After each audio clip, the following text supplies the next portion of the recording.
Hi, I'm Mike Charbonneau with the NC State College of Veterinary Medicine. The holidays are a great time to celebrate and spend some quality time with family, friends, and even your pets.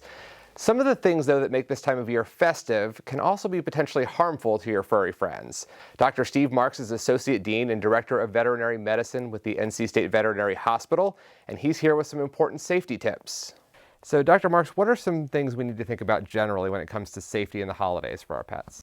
So I think all the holidays, there's lots of decorations, there's lots of lights, there tend to be open flames, whether it be candles or fireplaces. I think we need to be very cautious. There's foods that are not always in the house, which are, they can be harmful to our pets. So again, you need to be careful. There's often strangers, or at least strangers to the pet, that come in the house. So you'll have family visiting. Pet may not be familiar with them. So I think you just need to do everything in moderation and try and keep everything as calm as possible and reduce the level of stress in the pet. Are there things we should think about specifically with the Christmas tree and safety? Yeah, so the Christmas trees are very interesting, right? Because I would tell you both dogs and cats appear to have lots of fun with Christmas trees. It's not uncommon for cats to launch themselves at something shiny. Make sure your Christmas tree is very, very well secured so it can't fall on either people or animals. I would make sure that if you have ornaments that are fragile, that could be broken and the pet can be injured. Some of the decorations like tinsel can cause what's called a string foreign body if ingested.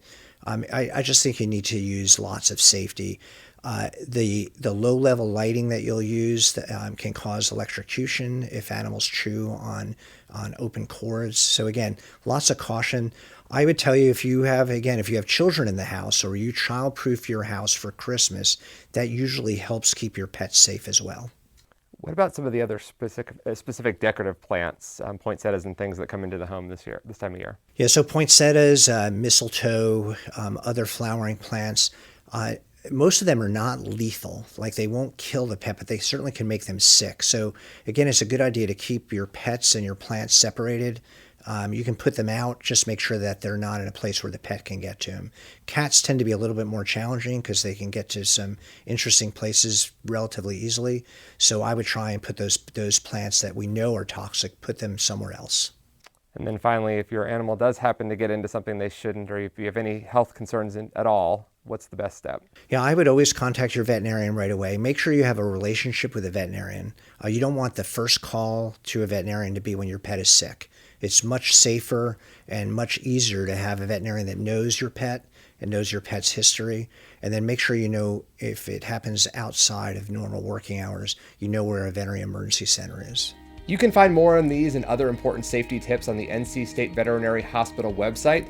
Visit go.ncsu.edu/pet safety.